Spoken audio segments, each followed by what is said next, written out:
Good morning বন্ধুগণ, সুপ্রীতির চ্যানেলে আপনাদের সবাইকে স্বাগত জানাই। আশা করি আপনারা সবাই খুব ভালো আছেন। ভগবান আপনাদের মঙ্গল করুক। আজকে আমি একটা বানাবো, দেখুন, ভারোয়া কারেলা। করলার ভেতর থেকে বিচিগুলোকে সব বের করে রেখেছি। এবার এগুলোকে একটু ভাপিয়ে নেব। আর যে বিচিগুলো আর ভেতরের যে শাঁসগুলো ছিল ওইগুলোকে আমি কি মশলা দিয়ে পিসবো আপনাদের দেখাচ্ছি। এগুলোকে আগে ভাপিয়ে নিই, তারপরে মশলাটা বানাবো।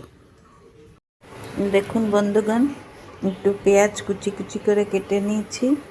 আর এটার মধ্যে একটু ধনে, একটু আদা, 2 কোয়া রসুন আর ওই করলার বীজগুলো যে ছিল ওইগুলো দিয়ে একটু মানে দানা দানা করে একটু পিসবো, বেশি প্লেন পিসবো না। আর তারপরে ওর মধ্যে একটু আমচুর পাউডার দেব।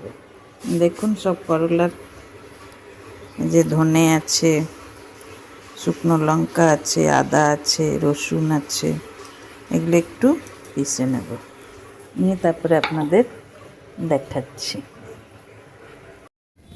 দেখুন বন্ধুগণ, পেঁয়াজগুলো কুচি কুচি করে কেটে নিয়েছি।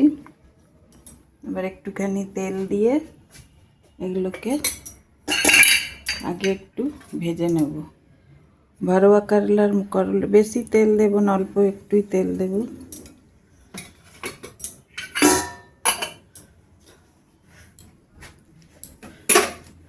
ভারোয়া কারেলার মশলাটা আগে বানিয়ে নিই। এই যে পেঁয়াজগুলো একটু ভেজে নেব।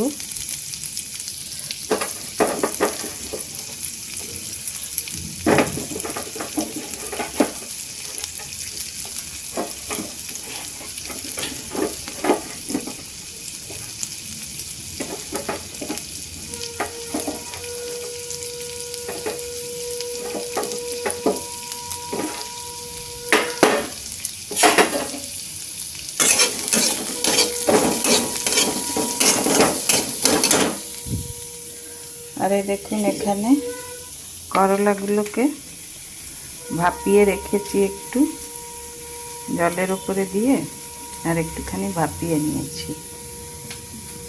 আর এটাতে ওই যে পেস্টটা, ধনে, জিরে আর আদা, একটু রসুন আর ওই করলার যে বিচিগুলো বেরিয়েছিল ওইগুলো দিয়ে একটু আমচুর পাউডার দিয়ে এগুলো পেস্ট বানিয়ে রাখলাম। এই পেঁয়াজগুলোকে লাল লাল করে একটু ভেজে নিয়ে মশলাটা দিয়ে দেব। দেখুন বন্ধুগণ, পেঁয়াজগুলো বেশ লাল লাল করে ভাজা হয়ে গেছে। এবার আমি মশলাটা দিয়ে দেব।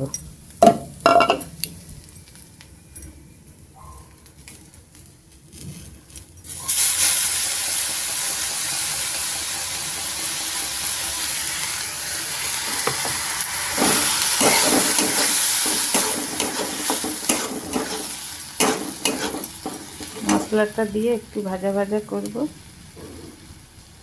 একটু নুন।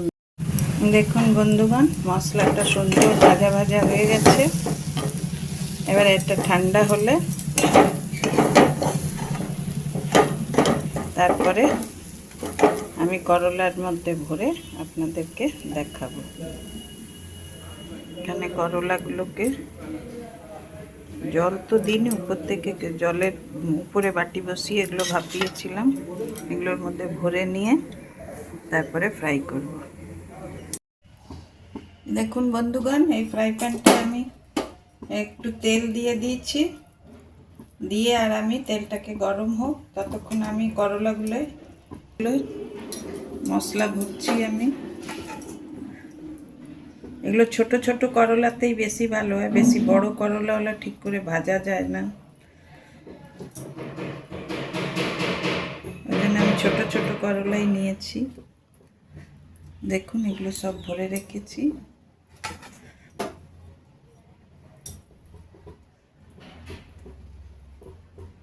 এবারে এটা কম আছে হালকা করে ভাজতে দিয়ে দেব।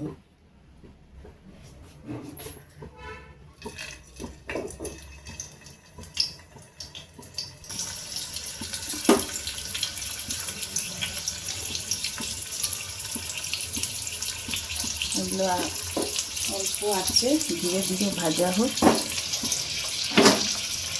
তারপরে আপনাদের সঙ্গে শেয়ার করছি।